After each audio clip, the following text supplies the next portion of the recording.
Today is the official start of OTAs for the New York Jets. We'll talk about that and the top 10 players under the most pressure heading into OTAs. Let's cook. Oh my gosh, it's morphin' time. To me, talking New York Jets is my superpower. Boy Green Daily starts now. Wow! Boy Green, Boy Green Daily, Boy Green Daily, Boy Green Daily.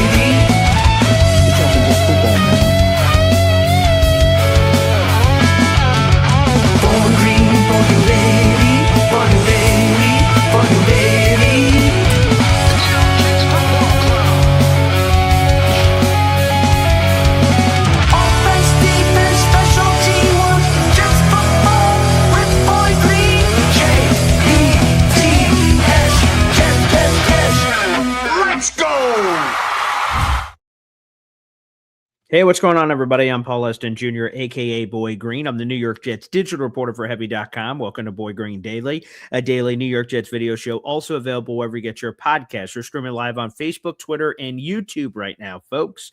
Also, shout out to the people that rewatch this show on demand here on YouTube. You guys can sleep in and do whatever you want. You can watch your show whenever you'd like. An audio-only version on the Believe Network, BLEAV, wherever you get your podcasts at Spotify, Apple, and Amazon. You can see that, or as Mark Sacchetti says, BG up in the Shire. Yes, we're here. It's Boy Green. It's Hop on Pop, my old man who's my co-host extraordinaire for multiple Boy Green Daily shows this week. Pop, good morning. Good morning, Coffee Club. Hey, now. Oh, yeah, I forgot. We got to adjust this to your Hop on Pop takeover. Let's do some switching around here, and let's get this properly tuned in for this week. Presto. Boom. That's more appropriate. Nice. By the way, I'm waiting for the royalty check on the takeover from Jets Worldwide. I see they've tried to usurp it. Usurp. Yes, Usurp. That's the proper word. That does not get enough play to usurp. And yes, we'll see on those royalty checks as Jets Worldwide, the JWW takeover takes place every weekend.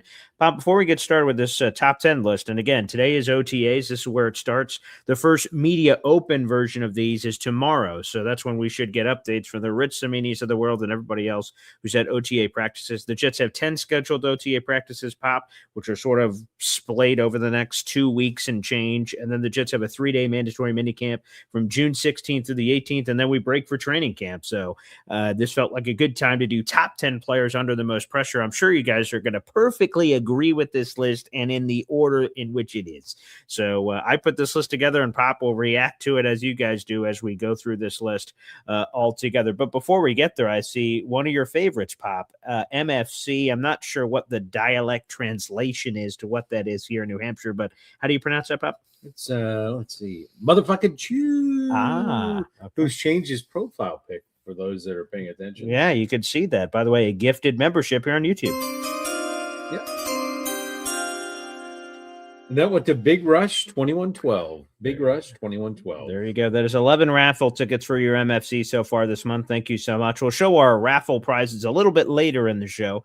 We'll make sure we get into that. So keep all the love coming with your super chats. I'm glad that apparently our Wi-Fi situation is going much better here up in the mountains than it did at my house 3 feet away from my router. That's always encouraging. You love spending that kind of money on internet access. Terrific. Great. Can't wait for all of that. Ooh, another membership coming in. Chub for Club, baby. Sure. There you go. Formerly, the artist formerly known as Tank for Time. Who'd this Chub for Club go to, Pop? Flying Monkey. Ah, okay. GG. Flying Monkey, GG. Beautiful. Well, Chub for Club, appreciate you popping up on the list here. Beautiful. That is 4 raffle tickets so far for you this month. So, all right, we're going to go through this. Unfortunately, when I worked at ESPN Radio, the professional voice guy only did it for the top 5, not top 10.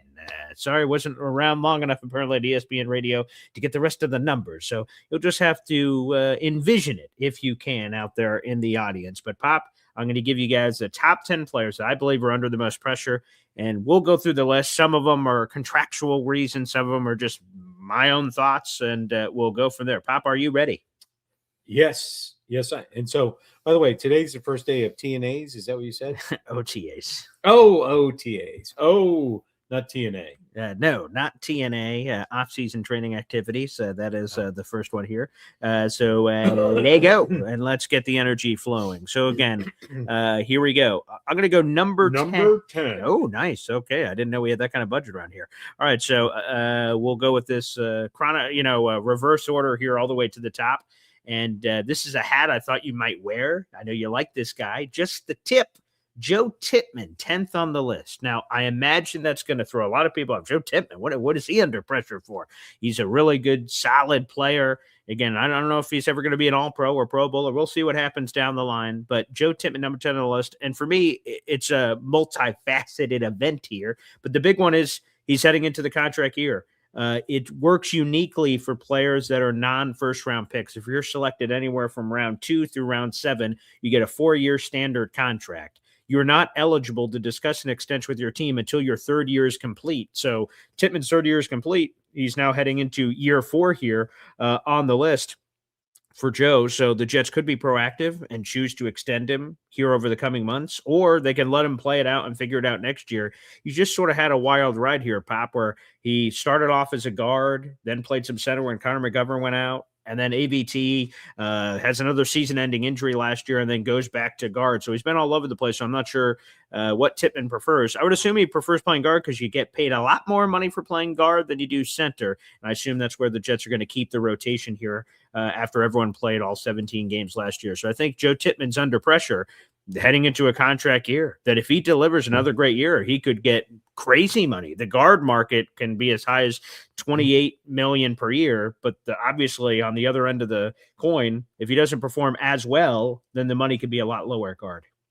Yeah, actually, he's one of the players that I would have liked the mooch, which is what we talk when him and I are sitting there kicking back a few brewskis. Sure. I call him the mooch. All right. So he's one of the players I would have liked him to float out a little extension this offseason. Spend some of that frequent flyer cash. Maybe Brees could have shaved off, 1 or 10 million of his package, which I know. Anyways, but I like Tippmann. This is the make or break year for what it looks like for his contract. Is he going to get that journeyman type contract, or is he going to be, something of substance? Is he going to be the $8, $9, $10 million a year? We'll have to see. So, okay, maybe based on your conversation with the mooch, perhaps we already know where you're going to be going here, but you would attempt over the coming months. Again, we got some time here. Obviously, it's May 27th, first day of OTAs is today. Training camp. Luby asked when the training camp schedule comes out. It's come out for other teams, so I don't know when it's supposed to come out for the Jets, but I imagine in short order, Luby for you. But they have a couple of months here potentially. It's like 2 months until we are really at the beginning of training camp here, Pop. Would you try to, if you're the mooch, do you try to extend Tip somewhere in the next 2 months here, or do you let him play out his final year of his contract? Yeah, I think I would like him. Hold on. Yep. Pardon me while I pop this out. 5 o'clock somewhere. There you go. Anyways, yeah.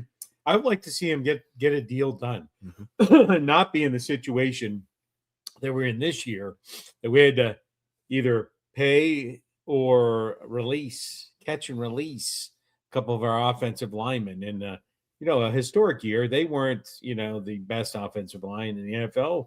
They were the most consistent showing up and showing out. So I would like to avoid the Christmas rush. Sign him now. We have some money.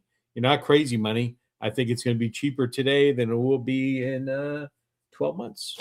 So how do you pay Joe Tippmann? So again, like I said, through his first 3 years of his career, he's played some center. And I had it broken down in a recent article. I should have had it ready for this, thinking we would get into this conversation. But obviously, most of his snaps have come at guard, but he has a center season in there too. So, how do you pay him? Like, because you're not going to make him the highest paid guard in the league, but obviously you're not going to make him like the lowest. So like there's some large gap in between, and there's a lot of money differential between like, let's call it top 5 guard money and like top 15 guard money. And he only has a limited sample size of playing guard. So what do you do? How do you pay him? Yeah, I think the versatility, you got to get him, a little discount double check for the versatility. Like pay him less, you're saying? No.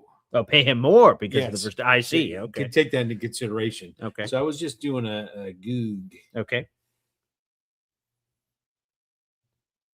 one split section. Okay, sure. No. Yeah, you go ahead and pull that up and pull up the the highest paid guards and go to over the cap and see if you could get some some opportunities here. That may give you what you're looking for on guards and try to see on money. But yeah, but it's just difficult.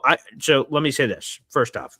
I want to keep Joe Tippmann because I think he's just rock solid. Again, I don't know if he hasn't so far gotten to all Pro Bowl level, but that's okay. You could just have players that are just really good, and that's what they are. They're just, and those are the kinds of players you want to re-sign. They're just rock solid, and they're here forever, and he just holds down the fort. But again, the confusing part for me is, especially if you're going to do a proactive, right? Joe Tippmann, apparently earlier this offseason, according to Zach Rosenblatt sources, Tippmann is open to an extension, and the Jets may have been open to talking to him. And again, there's still more offseason to go, but I just don't know what money you pay him. You're being early, so maybe that's also a bit of a discount. Like, whoa, buddy, we don't have to pay you. We're deciding to pay you early. Does that factor in? His versatility playing center or guard, that factors into price somewhere in there. But again, what's the right porridge? Ooh, too hot. Oh, too cold. Oh, that's about right. I don't know what about right is for Tippmann. I know I want to do it, but I just don't know what that number is. Yeah, I think it's in the and I think you get a cheaper rate this year. It's going to be cheaper now. Okay. Right. You get this year thrown in as like a bonus pack, right? You guarantee him some money, but it's going to look like a 3-year deal. It's really a 4-year deal because you're throwing this deal in. So you keep the last year of the rookie deal. Keep the last year, give him some cash. I would say if you float it out there, like 11 mil a year, I think you might be able to entice him. It's on the low end, but you're coming forward. You put that little signing bonus there. You give him like $24 million signing bonus, something like that. Life-changing money. He's on the rookie contract. He hasn't, I think there's an opportunity there. Is that too low? That's what a negotiation is all about. Yeah, it feels a little low, but at the same time, like I said, I don't know. I didn't quiz you like I knew the number in my head. I don't know what the number is, so we're going to find out together, I imagine. I think we lost our guards, and how much did they get paid? Well, John Simpson got $30 million, so $10 million per year. That's top 13 money at the position. Although there's a variance between highest paid left guard, highest paid right guard. Yeah.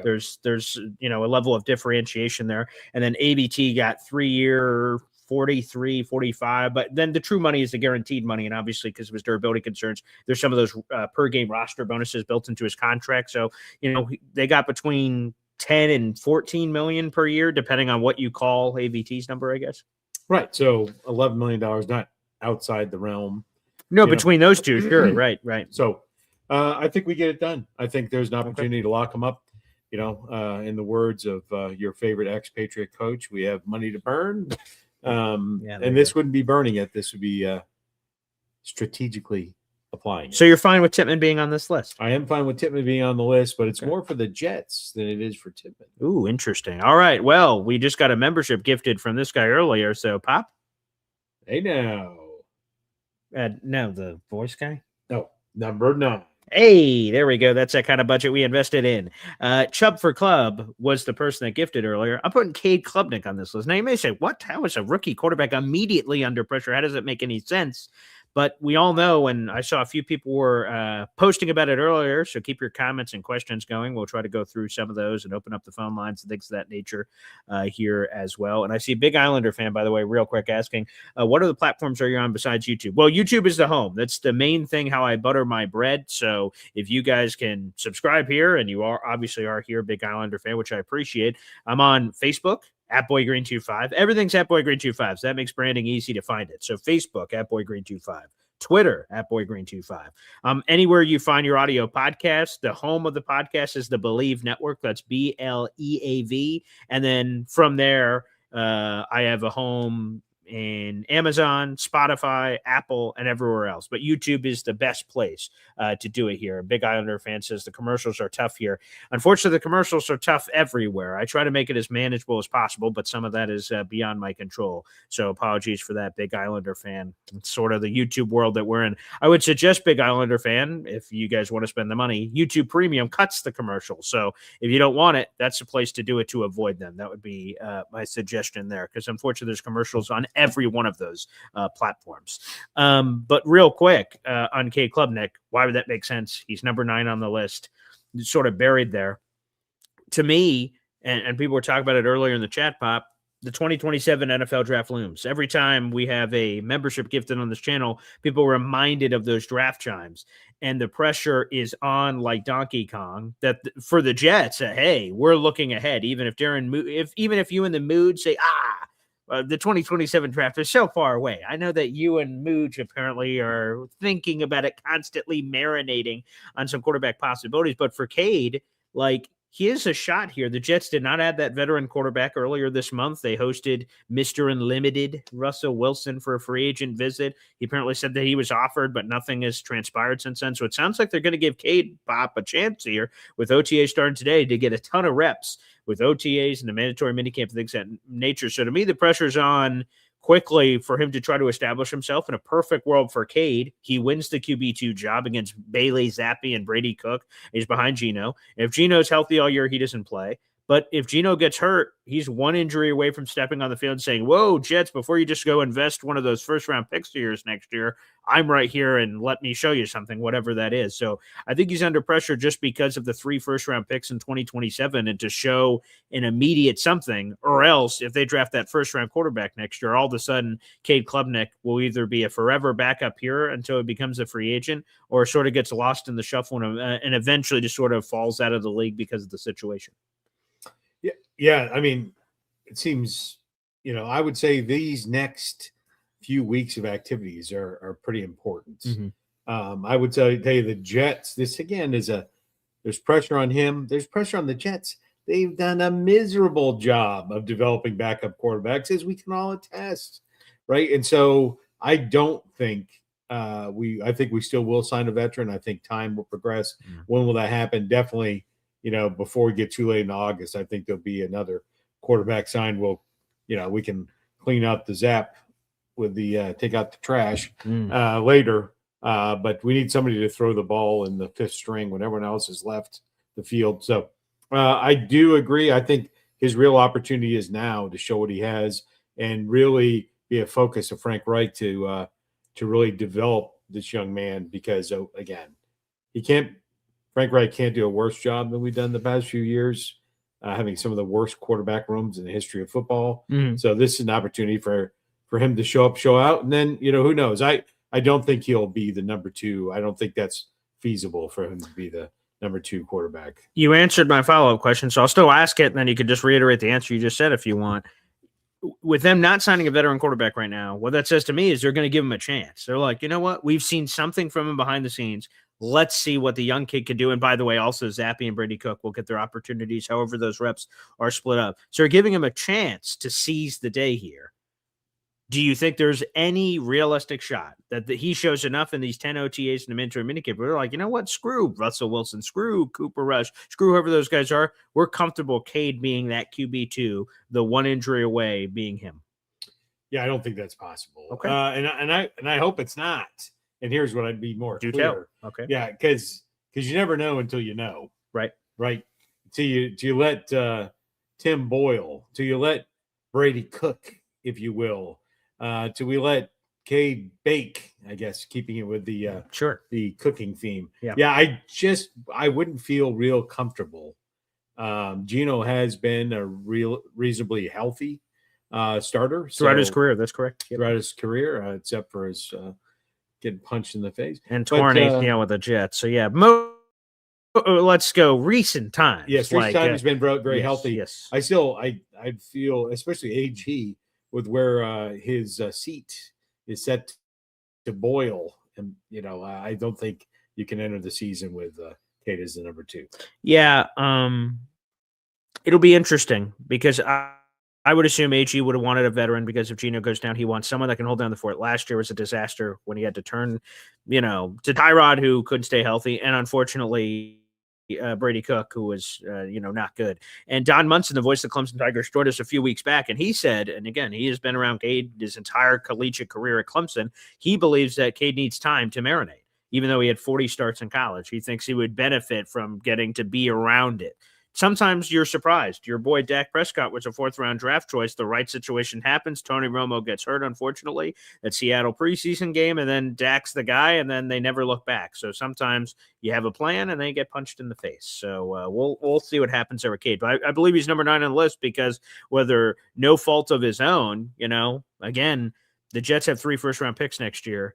And if Cade doesn't get on the field at all, they're using one of those first-round picks. And quite frankly, even if he gets on the field and shows something, they just probably owe it to themselves to still draft the quarterback in the first round. Just to believe a passing glance would be difficult. So, Cade, the pressure is on, my friend, at number 9 on the list. Pop? Number 8. Let's go to this guy. Mixed reviews on this young man. Malachi Moore, 8 on the list here. Former Alabama defensive back. The Jets liked him enough to trade up for him in the 4th round of last year's draft. He got on the field eventually. He wasn't a starter right off the bat. We had at that time Tony Adams and Andre Cisco. Tony Adams now in Tennessee, one of the 1,000 Tennessee Jet players that we will see ahead of week 1. They did bring back Cisco. So they brought him back. That was a relative surprise. Dane Belton from the Giants. They traded for Minkah Fitzpatrick. They have Malachi Moore. They drafted VJ Payne. So you got 5 deep right now in the safety room. So Malachi had sort of put up or shut up here.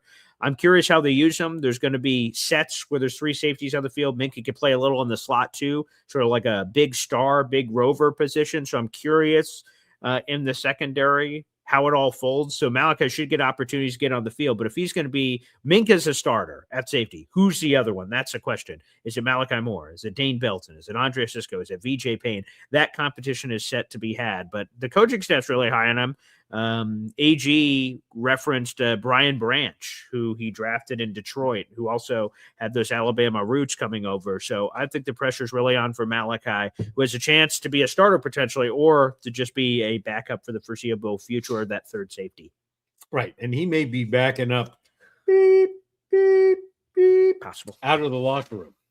Yeah. So anybody that was a member of the defensive secondary for the New York Football Jets last year, it was a historic team and this historic squad. Yeah. So he's definitely got to show us more. So it'll be interesting. I would not think that he will be the starter. And I think it's put up or shut up time for him. Absolutely. And he may not make it out of training camp, frankly. Whoa. Okay. I don't know if I'd go that far. I think he's definitely going to be on the roster as a 4th-round draft choice. But in terms of a bona fide starting lineup, not just being a 3rd safety, I think that's going to be up for grabs. The coaching staff really likes this kid, despite the fact that Pop wants to throw him in the back of a bus. Before we go to other guys on the list here, let's go with another one here. T-Town Jet gifting a Boy Green Coffee Club membership here on YouTube. Where'd that go, Pop? Hey now, Big Islander fan, welcome to the team. See, we were just talking about Big Islander fans. See, you put it out there in the universe here.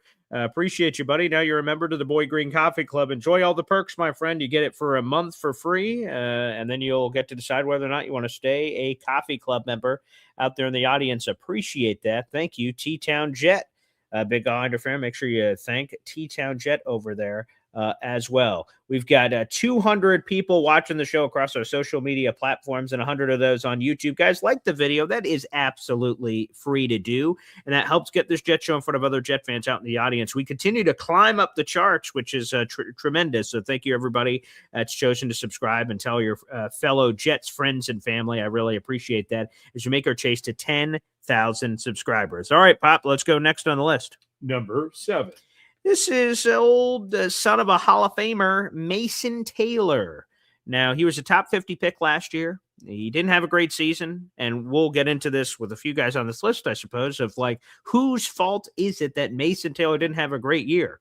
Is it Mason Taylor's fault? Is it the Jets quarterback situation fault? Is it both? That is somewhat unclear. This is sort of a crazy trivia stat for if you're at a random bar and they ask you this question. Mason Taylor had 1 touchdown reception last season. Who is the player that threw him that touchdown pass? Pop? Breece Hall.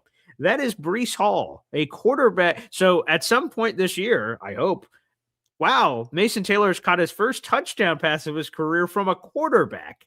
that will come at some random point this year, hopefully in week 1. That'd be great. So unbelievable that Breece Hall is the one that threw Mason Taylor his first and only touchdown. That is unbelievable.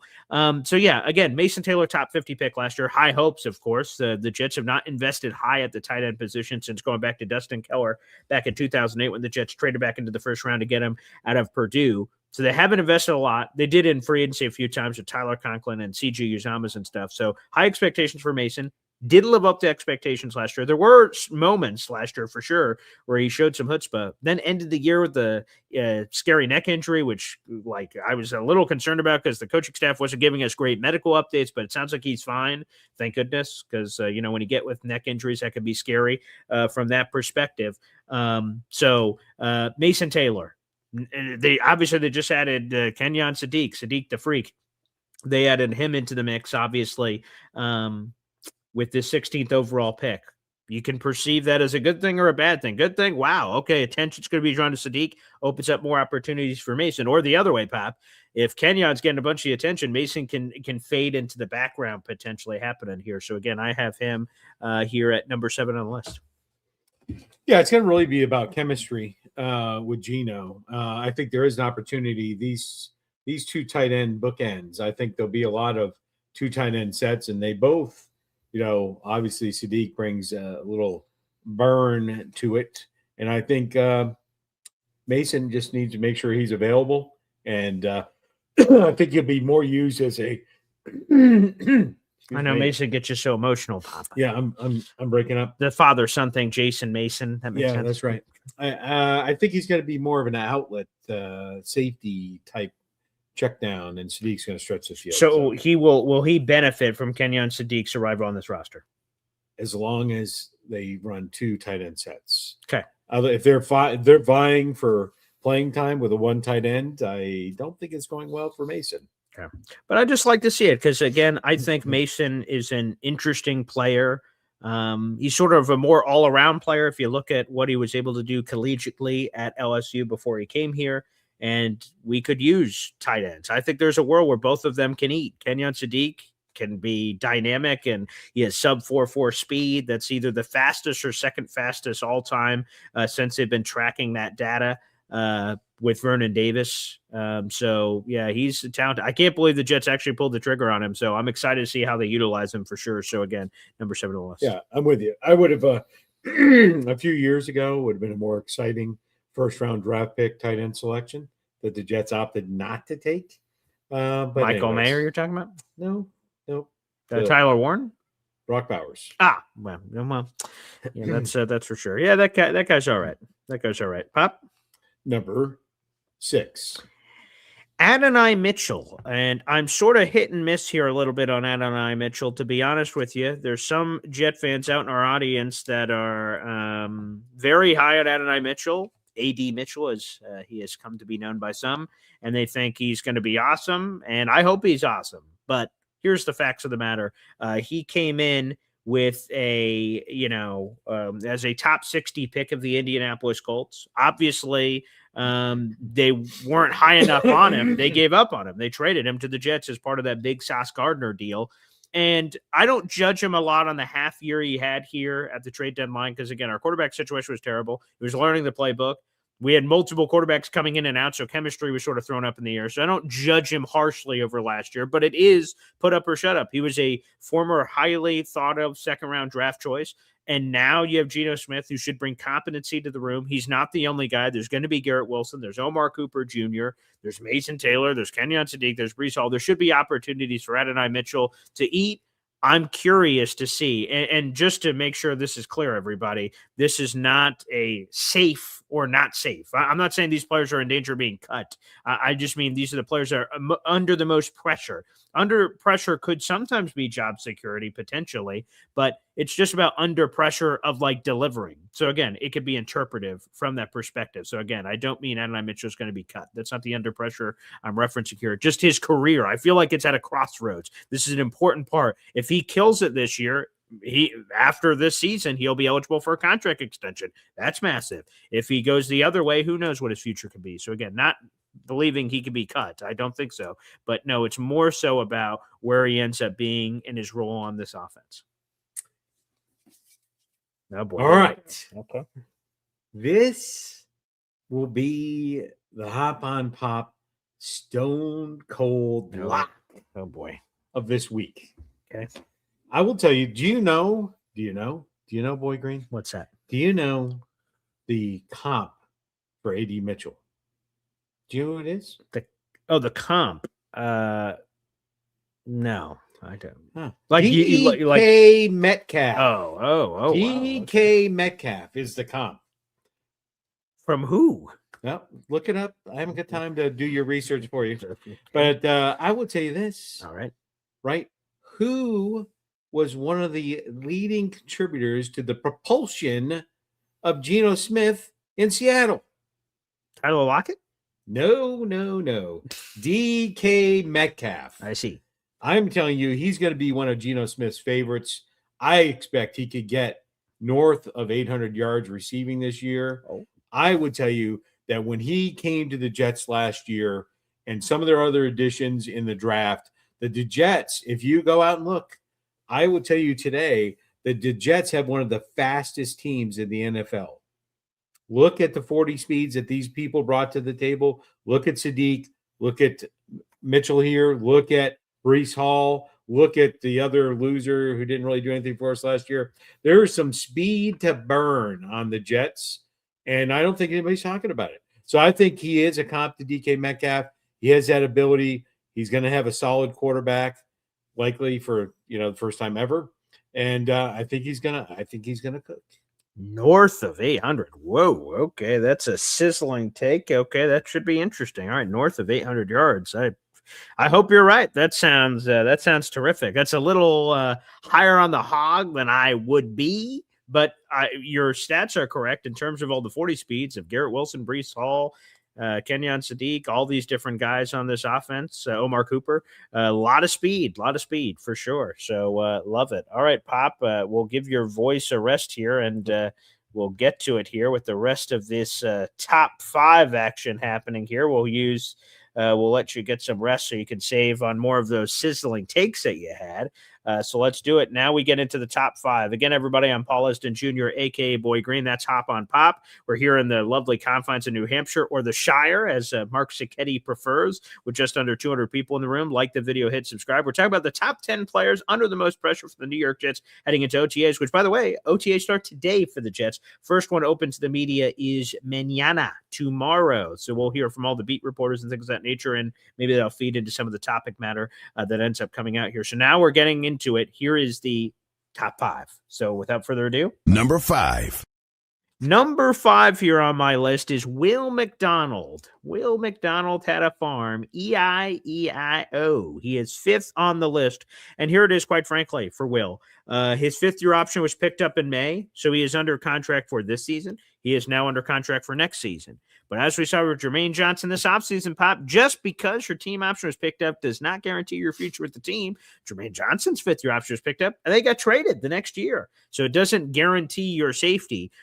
So Will certainly, of course, is going to be making this roster. But now what? He's had some nice sack production the last 2 years. If you just look at the raw numbers of 18.5 sacks the last 2 years. However, we need to see more from Will. Consistency. I think people would appreciate it if the 8 sacks he had last year were divvied up appropriately across the season instead of these burst games that are there, or just have more burst games, I guess. There's a lot of different ways to skin that cat.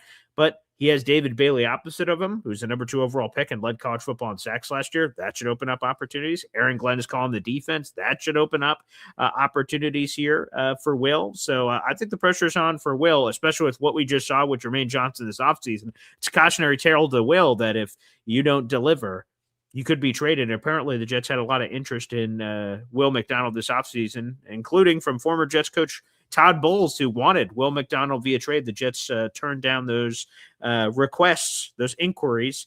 So Will McDonald, number 5 on the list.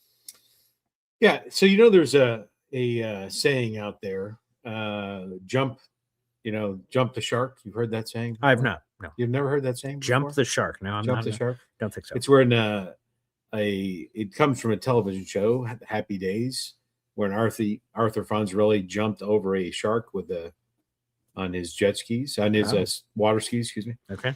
And it means that you've kind of gone past your time. when you have to jump a shark on the TV show, you kind of missed the boat. I say that to say this: jumping over a car is cool, making tackles is cooler. And so he gets a lot of credit for these bunch games. And then what about the rest of the games? He's not helping out in the run. He's not helping out with pressures. I just think he definitely should be on this list. He definitely, hopefully, with the defensive tutelage that he's going to get this year, different than the last, and some defensive scheme changes. We really need him to show up, with the lunch pail each and every week and contribute to containing that edge, stopping the run, and be more consistent in the pass rush. By the way, Big Islander fan says only the Fonz can do that. Hey now. Yeah, there you go. Get the Fonz in there. And I see this other comment from Big Islander fan, which I agree with. I don't think the situation dictated many sacks for Will. Right. We go back to 2023 when the Jets got all their pass rushers like Will McDonald in the first round. They said, oh, man, Aaron Rodgers, we're going to be playing with leads all the time. Pin your ears back. Pass rushers all the time will be rushing the passer. Instead, the Jets were often behind or in non-favorable situations, despite their defense playing very well in 2023, and thus they couldn't just unleash the pass rush. Other teams said, we'll just run the ball down their throat and Zach Wilson will implode, and more times than not, that was right. So, that's true. Does Geno Smith put the Jets offense, which is a crazy statement to say in 2026, in more favorable positions where the Jets are playing with leads, and then Will McDonald and David Bailey know they can go hunt? I think that's a big question. They're big Islander fans, so I appreciate that. So some more pressure here on Willie. That's for sure. Jump the shark. People are really appreciating that out in the comments section. Beautiful. So hopefully Will can have some more of those favorable situations, and then again, not use the invisibility cloak. That's it. We need to make sure that for old Willie. Did you use the right voice there? No, I haven't done that in a while, and I haven't seen the movie in a while. It's what is that? What was that movie called, Pop? The spoof movie of all the movies. By the way, another one of those is coming out. I don't know if you knew that. They're doing it's a Scary Movie. Was that Scary Movie for that one too? I thought it was a different one. I thought it was like a movie one. But either way, I can't wait. The Scary Movie one, I'm sure, will be a lot of fun. So let's roll to Willie there at number 5 on the list. Let's pick up the pace here. We'll go to number 4. Number 4 on my list, Nashawn Wright. Many of you may be an owl right now. Who is Nashawn Wright? Well, I've already done a couple of deep dive shows on it. Shout out to Bucky Brooks. We have that shorter video form up. If you go to our YouTube video section, we cut up some of the best clips from the show. And Bucky Brooks explained why Nashawn Wright will have some of the same success he had last year. Long story short on Nashawn Wright, it's this. He's bounced around the league. He's played for my Pops Cowboys. He's played for the Vikings. He's played for some random teams and just couldn't really make it in the league. Last April, he signs with the Chicago Bears on a nothing deal. And the right injuries and everything happens around him. He gets his shot. He's a Pro Bowl corner last year for the Chicago Bears. They have that great opportunistic defense. Nashawn Wright had more takeaways as an individual player than anyone else in the league. He had 5 picks, 3 forced fumbles, 2 fumble recoveries. Like, he was just a monster. But again, the sample size was very small. So what's going to happen with this guy? Is he going to get paid a lot of money? Is someone going to go, whoa, we're going to, overpay based on a small sample size? Well, the answer to that question was no. The Jets got him on a 1-year deal for $3.5 million, maximum value $5.5 million. And it was recently called one of the best steals of the offseason of any move. Now, can this guy replicate the success he had last season in a new place? That is the question that has to occur and transpire here for the New York Jets. So that's something that needs to be figured out. And here's the thing here on Nashawn Wright. For me, I believe one of the reasons he's going to have success is sort of what we just talked about here with Bucky Brooks. And that's just something like I didn't even know to this level. That Dennis Allen, who was a defensive coordinator for Chicago Bears last year, and Aaron Glenn were former Texas A&M teammates in college, and Glenn knows what is going to be asked of Nashawn Wright in Chicago and what will happen now here. I think that's it. So again, Nashawn Wright, I want to put him up here at number 4 on the list. Pro Bowl corner for the Chicago Bears last year, and really excited about what he can do for this. M. Villette says, Nashawn is our best corner in the secondary. I think he's going to be a starter. I think a lot of people have sort of overlooked him. Brandon Stevens is going to be a starter. Jarvis Brownlee Jr. could be a starter. Potentially even D'Angelo Pons could be a starter. We got a lot of competition in the room, which I'm super fired up about. So, Yo Holmes says 5 picks, 80 tackles, all good in the hood. That's for sure. That's for sure. Yes. Very excited about Nashawn Wright. Very excited about Nashawn Wright. So, yeah, let's go. So let's hope that Nashawn Wright can bring some of that hoopla here to the table. All right, it's all right, Pop. Game show using your phone a friend option. Nothing wrong with that. You only have 2 of those lifelines left to use throughout the rest of the show. Yeah, that was actually Brody's doctor on the phone, which is why I had to take that phone call. Okay. So they are doing some procedures to clean out some the remnants, debris, if you will, from his pancreatitis. And so it was significant enough. He's had to have half a dozen of these and with a few more to go. So things are going better, progressing. And hopefully they'll only have about 3 more of these procedures. So had to get permission for that for today. So sorry for the break. No, that's all right. So just long story short, Nashawn Wright is under pressure. Like I said, sometimes when these kind of players have a very small sample size of success, teams will over the top go, oh, well, look at the size. He's 6'4". He just had all these takeaways last year. We're going to pay him $50 million. And I assume he's going to be the same thing he was last year. Well, obviously the NFL gave him a very clear message. We think that was a fluke. We don't think, look at the rest of your career. Prior to last season, he had never started more than 2 games in a single season in his career up until last season where he started 16 and appeared in all 17. So now the NFL says, prove that you could do it again. Great news for the Jets. They get him at a deal. And if he proves he could do it again, he's either going to get paid a lot of money by the Jets or somebody else. But the pressure's on because of Nashawn Wright. Let's say he has an off year. People are going to be like, oh, so it was a fluke. The NFL was right. And then he's going to be back to the borderline fringe rosters and bouncing around. And I'm sure another team will give him a chance to try to see if they can juice that 2025 season out of him somewhere else if it doesn't happen here. But I think he's under pressure because his career is on the line. And it could go, this fork in the road could go one of 2 ways. He could make a lot of money if he has another really good season and life-altering money for him and his family, or if he has a bad year, could go completely in the other direction. Yeah, I think this was could have been the steal of the offseason because he got, not that much more than the veteran minimum, right? Right. I mean, a couple shekels more. A couple shekels. And so, yeah, and especially for a team that was in the desert, like water. Oh, is that a mirage? Is that an interception? An oasis. No, it was not. Water. So yes, the opportunity to get him at this bargain basement fire sale, 100% great move. So he's under pressure. I hope it works out for him. I'm glad that we got him. In general, one of the great stories from going from nothing to all the way at a Pro Bowl level for a team that made the playoffs last year. Super exciting. So hopefully for Nashawn Wright and the Jets' sake, he delivers this season. Want to make sure we put him at number 4 on the list. Number 3. All right, let's get into the top 3 here, Pop. Number 3, Devondre Sweat, defensive tackle from the Tennessee Titans that they traded for this offseason in the Jermaine Johnson trade.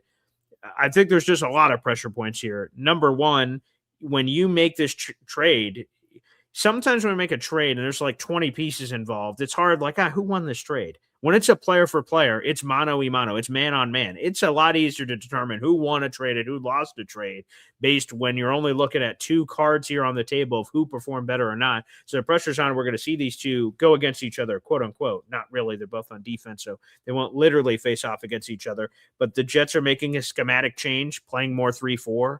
And then the Titans are going to be doing the Robert Saleh wide 9, rush everybody all over the place. So these guys are going to be compared to each other often. And this is risky for the Jets because from all the Tennessee Titans people that I spoke with, they questioned Devondre Sweat's love of the game consistently, his physical nature, his body, where he at one point ballooned to over 400 pounds. So there's a lot of questions about Devondre, but clearly when he's been right, he has made some massive plays on the football field. The Jets are betting on that upside clearly here. So he's definitely under pressure. It's do or die. He's also halfway through his rookie contract. So after this season, he's eligible to be paid. Is he one of those defensive tackles the Jets decide to pay? They've got a lot of guys in the room: David Onyemata, Juwan Briggs, Harrison Phillips. I'm forgetting somebody in that mix too. Who else is in there? Harrison Phillips, David Onyemata, Jawan Briggs, Tavondre Sweat, and then Daryl Jackson Jr. They drafted in the 4th round this year. So they got a lot of depth in the room, but it's sort of do or die here for Tavondre, both for his own career and getting serious and stop playing around, and also for the Jets. He's going to be a key straw that stirs the drink this year, and he's only 24 years of age. Yeah, I got to be honest. Honesty is key. I didn't love this trade. Did not love it. Okay, do tell. Did not love it. Well, I mean, when everybody, even a casual Jets fan and almost every Titans fan, they're like, ugh, this guy can't push away from the buffet table. And, he doesn't really work that hard. And then the Jets, you know what? Will really get the most out of him. Will you? So, I don't know. I just didn't love it. You lost a fan favorite for a big question mark. You're absolutely right. Number 3 on the list. Maybe should have been higher. Sure. But yeah, the likelihood of him completely changing who he is seems unlikely. I think there are turning points in people's lives where, you go down this way or you go down this way. And I think we're there right now for Tavondre Sweat of what's going to be his career. Is he just going to be a one contract player? There's a top 40 pick. He makes his couple million that you get for being a top 40 pick in the draft, and then you just sort of fall out of favor at a league, or does he deliver? And all of a sudden you're like, wow, this guy's going to be around for a decade. And I'm curious to see what happens here for Tavondre. So definitely under a lot of pressure for a lot of different reasons. This young man, 24 years of age. So again, still so young, and but halfway through his rookie contract already. Right. And by the way, I think you didn't mention another defensive player of the same age as Mr. Sweat. Who's that? Oh, you want a sounder, do you? Okay, sure. I'm sure we have that available somewhere in the hopper here. That's always someone I forget to mention when we go through this process. Hit it. I'm going off the rails on a Mozzie train. There you go. By the way, there was no AI used in that. That is an original video from the one and only EZ. Yeah, Mozzie Smith is someone I continue to ignore at defensive tackle. I just think he's going to have a real rough time with making the roster. But, surprises happen all the time, I suppose. He's a former first-round pick. He's under tremendous pressure. He could be an honorable mention on this list, or perhaps he's 1 or 2. He's not. But he could be. He could be. It could happen. It could happen. It could Angels happen. in the outfield. It could There you happen. go. Yeah, I've not seen that movie in a long time, but that is worth a rewatch. That is for certain. All right, let's reveal the top 2 on the list. Number 2. Jamian Sherwood, linebacker. He's not in danger of getting cut or anything. And to be honest, as I look at this list, I don't believe I have anyone who is actually in danger of being cut. Pressure in a different way. For me, for all the players. You could have gone that direction if you were making a top 10 list, players who are on the roster bubble, but I think that's a different list entirely, which we could unpack at a different point if we wanted to go in that direction. But no, Jamian has his $15 million in guaranteed money this year, so he's not going anywhere. But Jamian is also at this crossroads that we keep referencing here. After this year, the Jets could move on from his contract. I don't think the Jets should move on this offseason because you'd be eating all the money and just giving him away somewhere. And we don't have another answer on the roster. There's Demario Davis. I think he's going to be wearing the green dot. He's going to be the mic. He's going to be the leader. He's going to be lining everybody up. And hopefully that allows Jamian to do less lining everyone up and worrying about his own self, of getting himself lined up. Because the people behind him, I'm just not inspired by. Francisco Mauigoa, a.k.a. Kiko, heading into his second year. Don't feel great about him. Michael Walker is a random veteran that spent a lot of time on special teams. Marcelino McCurry Ball is just sort of, he's a special teams captain from last year, but sort of, I'm trying to be as respectful as possible, a mediocre player. So really, the Jets at linebacker need help. And, it's one of those, sometimes you have no other choice. We need help at linebacker, and Jamian's the guys who are like, well, hopefully you could be the guy. And, we'll see if Jamian can live up to that contract. That's probably unlikely. Top 5 highest paid linebacker in football at the time of his signing. That seems difficult to live up to, but the pressure is inherent here for Jamian to deliver for his own career and potentially the Jets and make them feel good. Because this was the first splash, your boy Mooj. This was the first bullet in the chamber he pulled was signing Sherwood. Everyone talks about Sauce. Yeah, everyone talks about Sauce and Garrett, but Jamian was the one that they signed before any of them. That happened right on the eve of free agency there. Yeah, that might have been a misfire. And I believe, Jamian Sherwood is the key of Fugazi. And what I mean by that is he was the very proud recipient of a scheme dynamics from Robert Saleh that really helped him out. And we haven't seen him since. So hopefully give him less responsibility, maybe. But I think he was a flash in the pan, so to speak. I am surprised, speaking of Saleh, like if I'm Saleh, I get to Tennessee, and Sherwood, I imagine, is one of his great success stories. He was a 5th-round draft choice at Auburn. He played safety in college. They moved him to linebacker. He went through a lot of rough trials and tribulations. He tore his Achilles with the Jets through his first 3 years in the league. He was a special teams player. And then in year 4, the final year of his contract, Mosley happens to get hurt. In multiple different ways he gets hurt, but he gets hurt. That opens the door for Sherwood to get on the field. Sherwood delivers. Again, we just talked about with Nashawn Wright. You have a 1-year sample size. Do you get paid or not? Jamian Sherwood got paid. He got paid $45 million. Nashawn Wright has a 1-year sample size. He gets paid $3.5 million. So some teams buy in, some teams don't buy in. So the Jets bought in, but so did a lot of other teams. Jeremy Fowler, ESPN NFL insider, told me as well. So we will see what Sherwood ends up becoming, but obviously a ton of pressure there. Before we reveal number 1 on the list, Pop, it's one of our favorites here. Shad, Jets fan, baby, out on the West Coast. Every time we get a super chat, we hear from my daughter, Zariah Luna. Wow. Great to see you in here live, Shad. BG and Pop on a Wednesday. Can't wait for the tailgate. Go Jets. Yes, Shad is all locked in for the tailgate. We'll give a plug for that and then open up a few phone lines before we go on some hikes and other adventures today, Pop. So we will have a slice of time for the fans. Shad, you have a raffle ticket towards our contest, which, by the way, we're on May 27th. You guys are running out of time. June 1st, Monday, June 1st, I'll be back in Oswego, New York by then. That is when we'll be revealing the winner of this month's raffle. More on that in just a second. So you guys can stuff the ballot box through Sunday, May 31st. If you guys missed the Espresso Club, we just did it this past weekend. A 5-hour show. I mean, good Lord. That was a program. You said what on that later? I'm not sure. What you said more on that later? Moron. I think you missed your opportunity. Moron. I think you missed your opportunity. No, it's still there. You sort of had to drag that out to try to get it. I'm not I sure. don't want to interrupt you. But anyways, but Shad, looking forward to seeing you. Yes.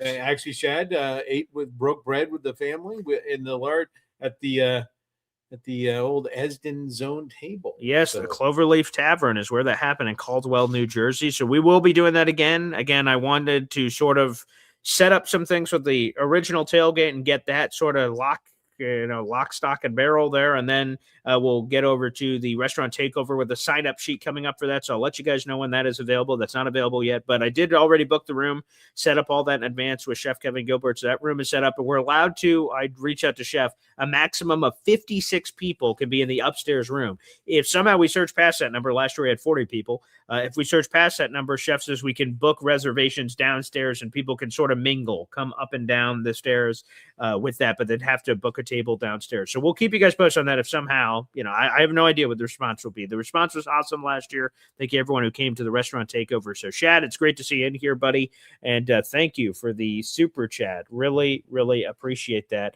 Out there in the audience. Shad, you're the man. Can't wait to see you. And salute to Shad. He was the first one that paid, right? So again, you guys have until June 10th. I guess we might as well promote it here and talk about it now here on the channel. Pop is our Jets Browns game is locked in for week 5. That will be our tailgate of choice here for the game. And here it is. Let's pull up the key details here. It'll be Boy Green, Woody, the Jets Will Ride crew. $300 total is the price per person. It is Sunday, October 11th at 10 a.m. is the tailgate. Kickoff for that game is at 1 o'clock. For $300, you get a game ticket that's in the 100s. More specific details on that to come. Tailgate ticket, that's Chef Kevin Gilbert cooking the food live from the parking lot during that game, which will, before the game, with tailgate starting at 10 a.m. We'll also have drinks available with water, Gatorade, and BYOB, and then a rally game day towel. So if any of this interests you, you want to party it up with me, Hop on Pop, Woody, Jets Worldwide, and everybody else out there, guys, make sure you reach out to me at my email. It is paulasdenjr@gmail.com. PAUL, the letter ESDENJR@gmail.com. If you're like, whoa, just heard about the Jets Browns game, Paul, we want to sit with you at the game. We want to go to the tailgate, all those things. Make sure you guys let us know in the comments, or like I said, you guys can reach out to me via email. That poster seems to be missing something. Yes. Again, that is a temporary poster. I'm making another one when we have all the details, when those are all put through, which I'm looking forward to, and can't wait for that. That'll be a wonderful time. Let's go to what's that? Oh, yes. Yeah, that'll be part of the message. So let's send in a $20 super chat here. Whoa, mama, here on the channel. Hit it, Zariah Luna. Wow. At a $20 super chat from Gronyard here. And here it is. His message was above the super chat. It said, "Good morning, Poppin Jr. Looking forward to meeting you at the Cleveland game." Yes, that is official. Gronyard, I told my dad about your email that you sent, and I'll show it to him off air about, the origin story of the Gronyard name. And it was really cool. I was telling him about it the other day, so I'll show him the email after we get off air. So thank you so much for the $20 super chat. I appreciate it. I'm looking forward to meeting so many of you. Some of you I'll be meeting for a second time. Some of you I'll be meeting for the first time. It's going to be awesome. So like I said, we'll have the restaurant takeover the night before. So if you can't go to the game or tailgate, that'll be an opportunity to meet some of your fellow Jet fans and Coffee Club members and everything else. That'll be cool. And then we'll have the game, tailgate, and all that wonderful jazz coming up on Sunday. So October 11th, October 10th, we'll be taking over. It should be a lot of fun. Thank you, Gronyard, for that. The Boy Green experience. Yep, it is one of a kind. That is for certain, and can't wait. So thank you, everybody who's reached out. And again, the key details for that event that I will share. We need the money by June 10th. If you could get it to me earlier, phenomenal. A bunch of people have already paid, so thank you, everybody that has paid so far. I really appreciate that out there in the audience. Thank you for that. But if you need the time, feel free to take it up through June 10th. And again, if you showed any interest before, I should have emailed you. If you did not get an email, let me know. Email me and say, Paul, whoa, didn't get an email. I don't want to get missed on the list or some sort of mistake or error happened. So if you have not received an email from me and you feel like you should have, reach out to me. That is paulasdenjr@gmail.com. You guys have until June 10th to pay. It's $300 per person for the full package. Just for the tailgate is $50. The tailgate is 100 spots, and then once that's sold out, it's gone. I won't have any other spots to share. And that is the gist. So week 5, Jets, Cleveland Browns. I can't wait. October 11th. It should be a wonderful time. Thank you, Gronyard. You have 12 raffle tickets now to our contest. Hey now. Beautiful. All right, Pop. That super chat came in at a perfect time to continue to build the suspense for number 1 on the list. I don't know if it will be a massive surprise to everyone out there in the audience, but without further ado, let's play this, and then we can play a few phone calls here. Here we go. Number 1. It's Geno Smith. It's Geno Smith. Whatever the Jets are going to be, as it is for most teams, is at the quarterback position. Ride or die Geno Smith. Will the real Geno Smith please stand up? Is it the Seattle Seahawks starter from 2022 to 2024 that was a top 10 quarterback in every major statistical category of passing yards and completion percentage and touchdowns? Or is it the player that fell off a cliff last year, the 35-year-old with the Las Vegas Raiders, where he led the league in picks and was the most sacked quarterback in football? What is the truth? Is the truth somewhere in between? Geno Smith says, hey, the Jets are going to get a better version of the Seattle version. Well, that sounds great. But what is the truth? We will all find out together. He's under pressure. He's on the last year of his deal. I think this is the last chance for Geno Smith to prove that he's still a full-time starter in this league. If Geno kills it and plays at an insane level, I still think the Jets are likely going to draft a first-round quarterback next year to pair with him. But still, I think Geno has a chance to prove that he's still a full-time quarterback. If he does not perform this season, I think he will either retire or transition into a backup quarterback role where he bounces around the league. So that'll be up to Geno to see what he's going to do. I see Troy Sturgis says, looking at his stats, his averages is 3,400 passing yards and 17 touchdowns. I saw that from a few years ago. So, yes, let's see. Yeah, that's 3,000 yards, 20-ish touchdowns. That's been the Geno Smith numbers if you sort of translate it back to 2020 2022. He's been a full-time starter for 4 years since, bouncing around the league as a backup. So, yeah, his stats are pretty good. Yeah, I mean, last year for Geno Smith Yes. went over like Lendale White jumping off a building in 2005 at a USC practice. Right? Pete Carroll's last big goof yes. was at the Raiders. For those that don't know, Halloween Prank. 2005 prank. Pete Carroll orchestrated pretending the running back, I'm not sure how this is a joke, jumped off a building, killing himself. It was a dummy. He played on the USC team. Not a big a joke because he played on the Vegas Raiders last year by receiving a lot of money as their head coach and then not coaching. So, yes. So, anyways, back to Geno Smith. Although we need to set proper expectations here, Pop. Troy Sturgis says, if we have someone that passes for more than 50 yards a game, that would be great. Whoa, we don't want to set expectations too high for old Geno Smith there, Pop, huh? But yeah. Okay. Yes. And unlike Boy Green, who reveled and enjoyed and praised the Justin Fields interceptionless streak. He couldn't throw an interception when he was in the closet crying for his mother. But anyways, hey now, I think last year was an anomaly. The Vegas Raiders were an abomination. Sure. I think and I've said it before, I'll say it again. You're going to get interceptions. Geno's going to throw interceptions. He's going to throw the ball down the field. You take out last year, and he's my math is not mathing exactly, but he's been averaging 3,900-ish yards a season. That's right. For the past 3 out of the past 4 years. You get the interception. He has led the NFL in interceptions since 2022. But he stays healthy. He's going to be exciting. He's going to throw the ball around the yard. And again, go back to he's got some players with some speed to burn. So it's going to be very 2 tight ends used in mishmash formats. My guy, A.D. Metcalf, for those that were paying attention earlier, it's going to be good. And it is time for Geno to show up. He could be, the next Matt Stafford or the Baker Mayfield multiple-year contract late in the career, or he could ride off with his broken ass off into the sunset. So I think he will throw the ball around the yard. I think he's going to be exciting to watch the games of the New York Jets, unlike last year, which for the past couple of years where it has been painful. By the way, for those who don't believe that Lendale White story, that is true. Give that a goog, if you will. USC Lendale White prank, and that will come up as a story. When my Pop started to tell it, I was like, he's not talking about what I think he's talking about. And he was. I was like, oh, yes, okay, the old prank from USC.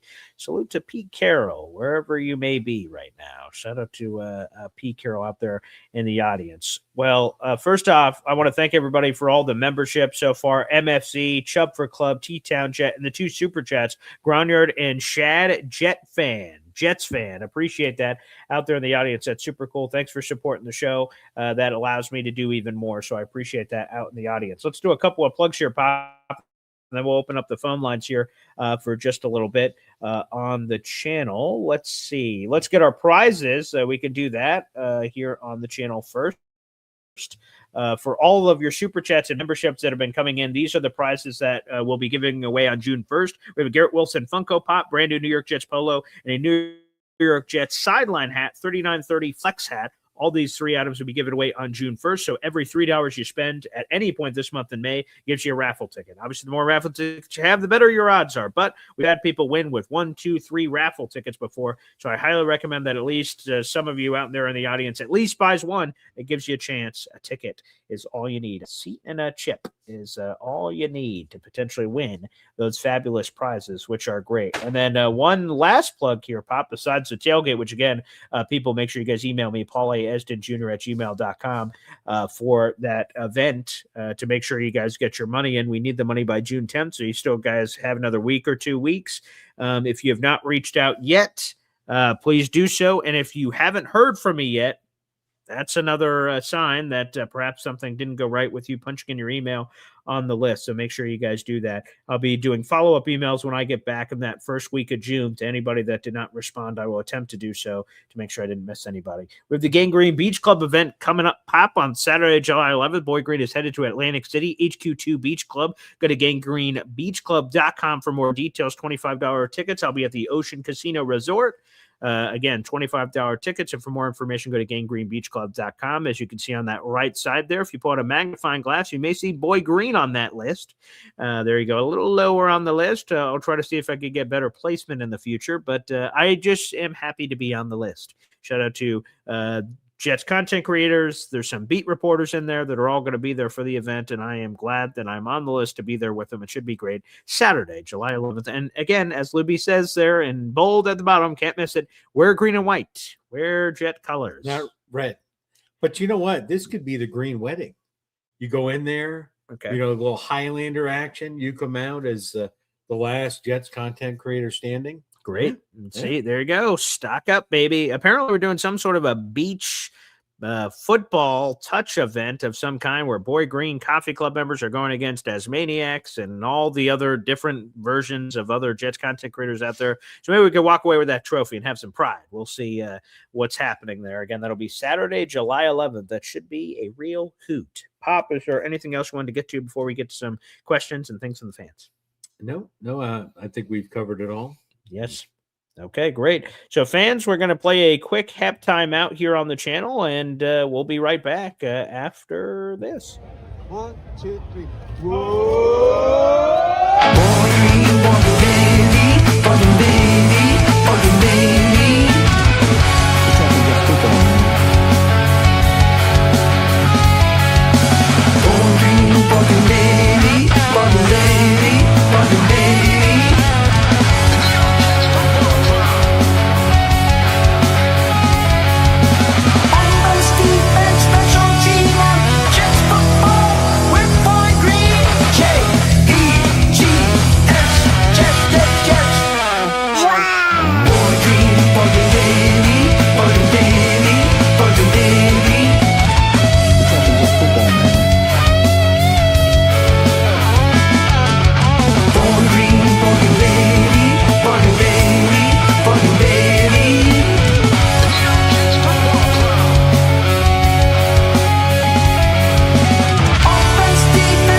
Welcome back to Boy Green Daily, a daily New York Jets video show, also available wherever you find your podcast. I am your host, Paul Esden Jr., a.k.a. Boy Green. This is Hop on Pop. I'm here in New Hampshire. If you're watching the show on YouTube or Facebook or Twitter and one of the visual mediums, if you're just listening on the audio version, well, I guess absolutely nothing has changed, and I brought that up for absolutely no reason.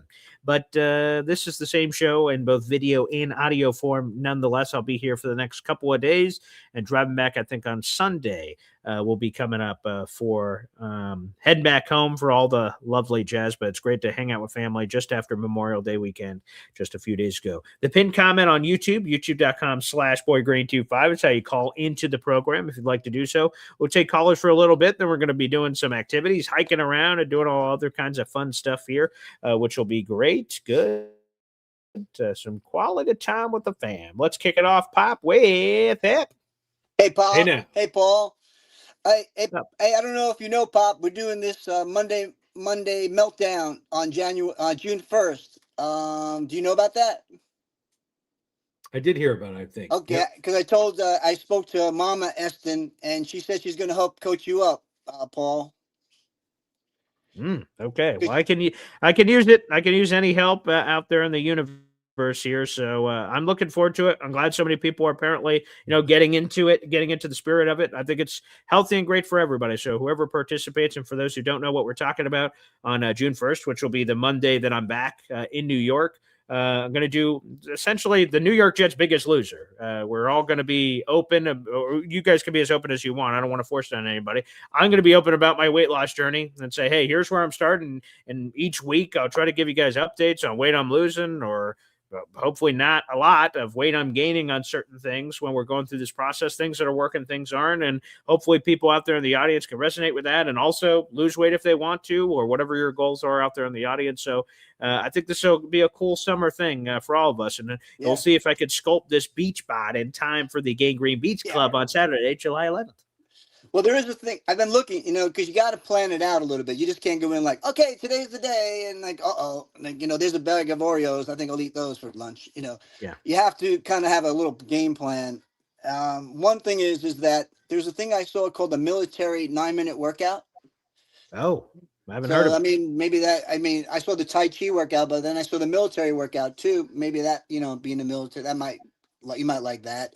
I'm trying to wean. So one thing to your point, I don't think you could just like you're right. June 1st, here we go. Everything in my life I'd been doing, boop, it's over. No, I think there's got to be some gradual stuff, and there's some certain.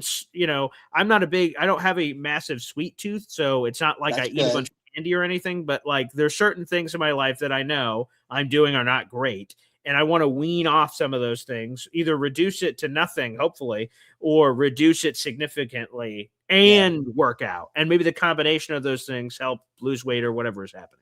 The way these actors lose weight, like the guy who plays Wolverine, they get jacked. Yeah, they get jacked up, those guys. What they do is they have a window. They eat like from 2 in the afternoon to 6 at night, and then boom, they shut it down.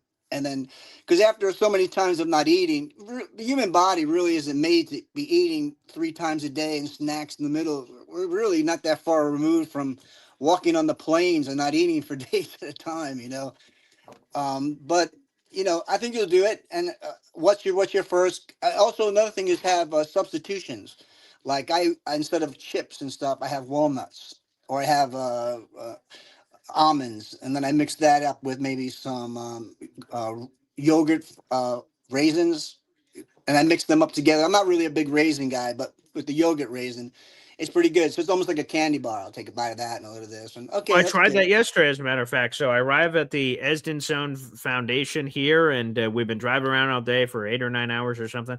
And we finally get here yesterday, and my pop had food prepared. And I was like, burgers, love burgers. And then instead of having my normal, whatever, unhealthy chips with it, my mother got me this chips made with avocado oil, 40% reduced fat or something. And at first I was like, oh boy, this is it's like bacon faking. It's like, I don't know, is this going to taste like crap? So I'm like, let me give it a taste. I'm like, well, I could definitely taste the avocado oil in here, and that it's less unhealthy but still passable. So I said, okay, there you go. So a substitution. It's possible. You'll adjust, Paul. I mean, if McCain could survive the Hanoi Hilton, you could survive not eating, drinking Mountain Dew 24 hours a day. I'm sure you could do it. Yeah. All right, Pop. Yeah. Thanks, guys. Oh, and by the way, this was kind of brought on by Brody. Brody being sick and everything. We said let's reevaluate where everybody's at this point, and say, okay, let's take stock. And now's a good time as any. Brody's strong. Love you guys. Peace out. Appreciate it. Thank you so much, Hep. And yes, my pop gave a Brody update earlier. I see my phone is lighting up with some people reaching out via email for the tickets. Amazing. Thank you guys so much that you're doing that. I will answer all those emails either immediately after we get off here while I'm doing some other work and before we go out hiking. So I'll try to answer as many of those as possible. And the only note is this: if you reach out to me via email, paulasdenjr@gmail.com, you're like, you want to go to the Jets-Browns game, say, hey, I want tickets or tailgate tickets or more information, great. If I respond to you, obviously we're having a conversation. If I never respond to you, don't assume that I put you down for tickets or anything. I will always respond to you. So if something doesn't happen and I don't reach back out in like 48 hours, email me again. I want to make sure I don't miss you, but I'm normally very responsive over email, so there should be no issues. But I saw a few people have emailed me during the show. Amazing. I will get to that when the show is over. So thank you for anyone who's reached out. Again, Jets-Browns, Week 5, October 11th, $300 per person. Tailgate is $50 only if you're just getting the tailgate portion of the exam. So again, reach out to get on the list, and we'll put you on there. Again, we're collecting the money by the latest June 10th, but you guys can pay as soon as you guys like for when we get those in. So terrific. All right, back to the phone lines, Pop. It is the one and only Kyle Clifton, baby. What's up, gentlemen? How are you? Hey, what's up, Kyle? I know Pop wasn't suggesting that you go to Atlantic City for the express purpose of slaying Nick Shine and Jake Asman and Green Bean. Mm-hmm.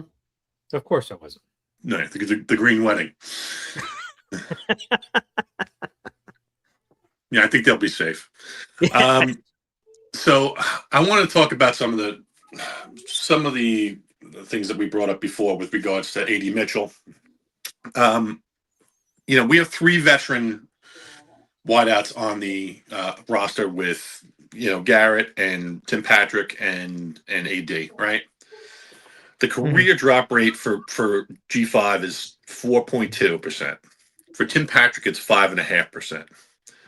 For AD Mitchell, it's 15.2%.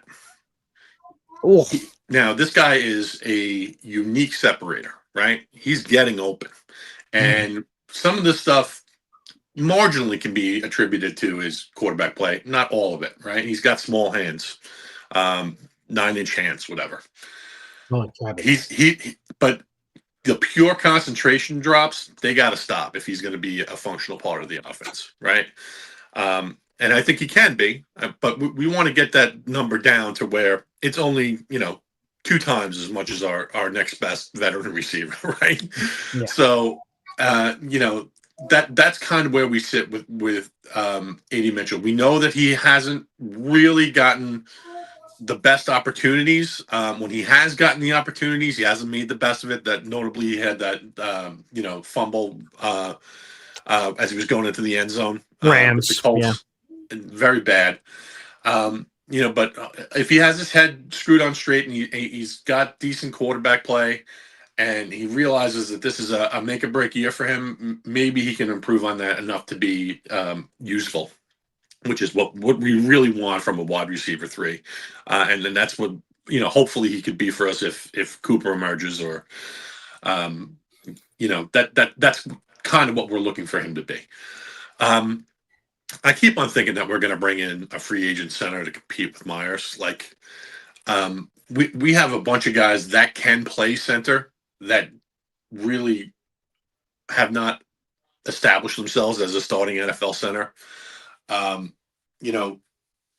really want to give this guy some competition to just see if we can shore up that interior offensive line, because I do think that if Parham and Tittman were kept at their respective guard positions, that the team would be better off for it.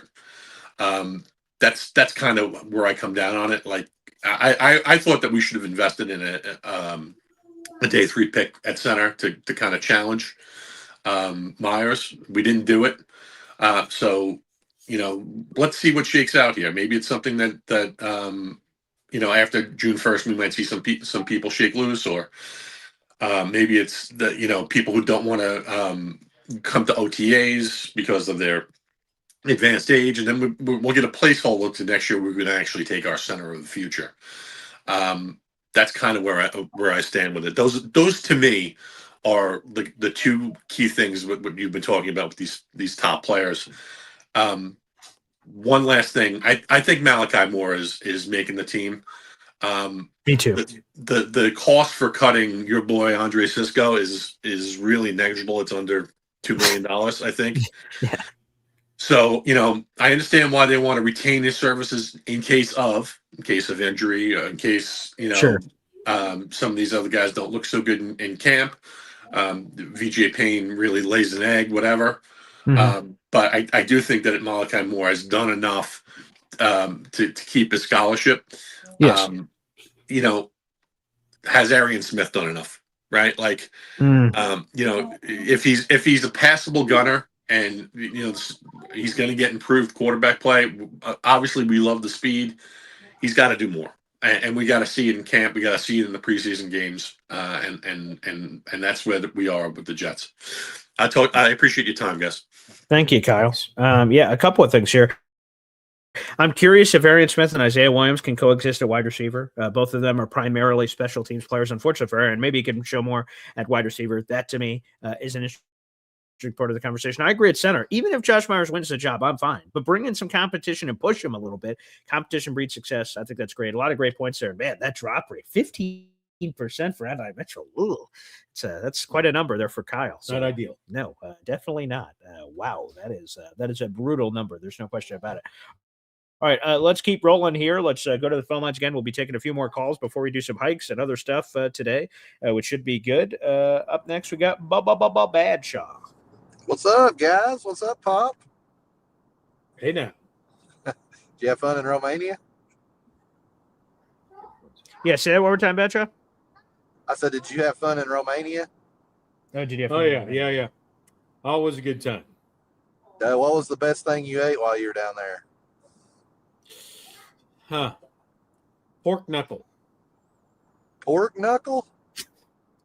I figured you'd appreciate that being from, Arkansas. Oh, yeah, that's how people greet each other in Arkansas, with a good old pork knuckle. Nothing says hello more than a good pork knuckle. But, yeah, well, I'm glad you had a good time and whatnot. I'd have to say, with the you were talking about, I guess, who's feeling the pressure coming into this season and whatnot. I wouldn't say he may be feeling the pressure, but I feel like the pressure is on him. Would definitely be Brees. I doubt.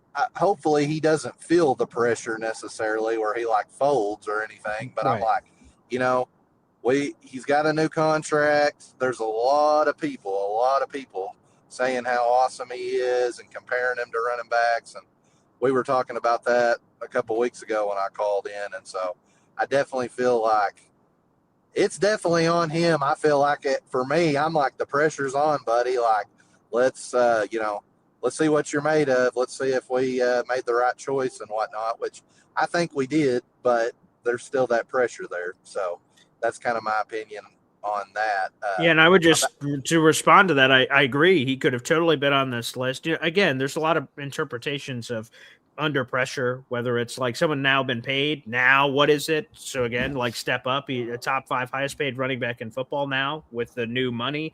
So, which I'm sure makes Pop titillated over here, which is great. Seeing Brees step up now, can he be that guy? We all think whatever he's shown, he's been okay. But like we think there's such another level. Can he show us this other level that exists out there? I think that's what a lot of us are thinking. So I agree. And I also believe I know Demario Davis is at the end of his. He's at the end of his career. But I'm like, I know what kind of person he is, and I know the fact that there's people out there kind of oh, he's a little old. We're putting some faith in this guy and whatnot. And I know there's definitely pressure on him to come out and perform and show that, we made the right decision and whatnot. And I believe we did make the right decision on him. But I'm pretty biased to Demario. So anyway, but that's two people I'd say there's definitely pressure on. And I'm going to get off here, but I did want to also say to everybody out there, we are trying to get a ticket for someone. I think last year didn't somebody, they had gotten a better ticket and they gave their ticket away and NC somebody Green. ended up winning. NC Green, yes, he did something very nice where he ended up getting some press or a box seat or something, and then he was able to share it with the audience. So that was super. So again, the coffee club never surprises me. It's cool, and that seems like where you're going with this, Badshaw, about that. So I want you to make sure that you explain it here. But yes, NC Green, to Pop's point, was the one who donated back to the coffee club last year. Yes, and shout out to NC Green, and we basically just there's somebody that we've kind of got in mind that we were wanting to try to get a ticket for, do the whole tailgate ticket package, and so if anybody's interested in putting some money towards that, I know Paul said earlier the whole package is $300, so obviously we're trying to get $300 built up for this person, and we've got someone in particular we have in mind, but anyway, if anybody's interested in helping us out with that, they can reach out to BG, Jared B, or I on that and whatnot. But just something I thought we could do, and whatnot. And if we can't get any money raised, I'm going to take care of it myself. So regardless, there will be a ticket. But if anybody would like to help contribute to that, that would be awesome. And I'm here at work, so I'm about to go in and work my motherfucking ass off. Hey, real quick, Badshaw, before you get off, Lou B just said he got his indie shirt, and so did I, obviously. So, Badshaw, thank you for setting all that up. Yes, sir. Pop, have you got yours yet? Not yet, but we got delays with our post office box, so I expect it's okay. Expect it's there. We just haven't got it yet. All right, guys. Well, I'm glad y'all enjoy it and whatnot, and we'll talk to y'all later. There he is, Badshaw, joining us here on the show. Let me just reiterate what Badshaw said in case you guys didn't understand what he was saying. So the packages for our tailgate this year are $300, which they were last year, and you get an even better seat this year. We're going to be sitting in the 100 section. So if you buy that package, you get a ticket in the 100s, and you get a tailgate ticket. That's Chef Kevin Gilbert food, and you'll get a Rally game day towel. What Badshaw would like to do is there is someone in our coffee club audience that he would like to buy a ticket for. They're just a great member of the community. It wants to help him out. If any of you are interested in donating to that cause, Badshaw says, hey, if no one pays, he'll do it himself, which is a tremendous, very generous gift by Badshaw. But let's not make him do it on his own. Let's all help out. So if any of you have any interest in helping out with that fund, you guys can reach out to me privately. Paul A. Esden Jr. at gmail.com. I don't want you to, if you want to help with that, I don't want you to do it through YouTube because they take a 30% cut. So I don't want it to have, if you just want to do super chats or memberships, that's cool in general because I appreciate it. But if you want to help out with this specific cause, please reach out to me privately, separately, and we'll try to see if we can put that together. So that is Paul A. Esden Jr. at gmail.com or on any social media, Twitter, Facebook, Instagram, @BoyGreen25. If you say, oh, wow, that was a cool idea from Badshaw, I want to donate $50 or $10, any amount helps. Feel free to reach out, and very cool gesture there by Badshaw to give back to the community. So he has someone in mind for that. So again, if you guys want to help out with that, with what Badshaw and apparently a few other coffee club members are interested in doing, that'd be very nice. Feel free to reach out on any social media, and I can try to help you guys connect the dots, to put that together. That's great. And Danger Zone saying, if he's not careful, he's going to become a good Shaw instead of bad Shaw. Danger Zone. Well done there. All right, let's go back to the phone lines here. Pop, up next is your guy, Mikey Midnight. Hey now. And green bean, Paul Green, yeah, Paul Green. I miss you guys. Are you coming there to Brattleboro soon? In the fall, I think. In the fall. Well, looking forward. I'm going back to work today. My oxygen was 90. Yeah, my oxygen was 97, but my heart rate was 101. But that's pretty good. And I'm at 174. I'm 174. We could get it down, but Paul Green and his wife have we got diet together. She'll probably help me out with the diet. That would be good. She's a sweetheart too, and the kids are so cute. I say, yeah, you're grandpa, aren't you? Yes. How many grandchildren do you have? 6. Are they Jets fans or Cowboys fans? Actually none of them are declared yet. They're all undeclared. That's not true. They're all undeclared. They're clearly declared. Yes. Yeah, the Cowboys. You know, on Jerry Rico on WAFN.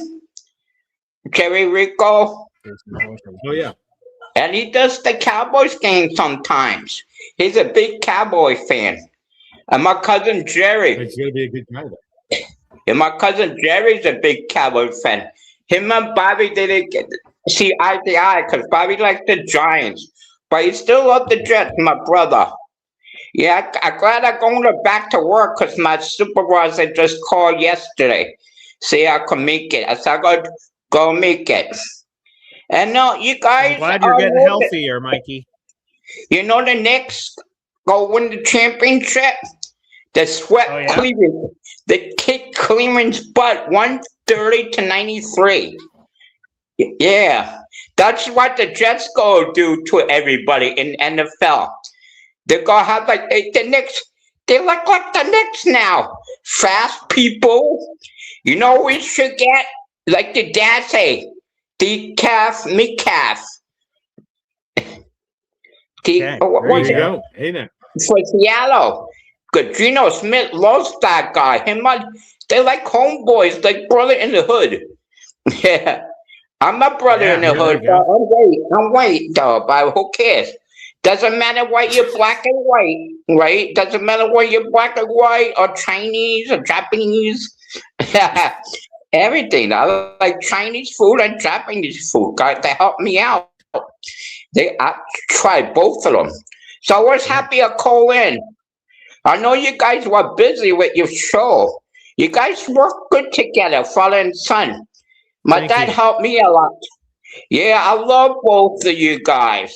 And then I hope to meet your wife, Papa Jet. Yeah. Yeah. She'll be there. She'll be at the tailgate.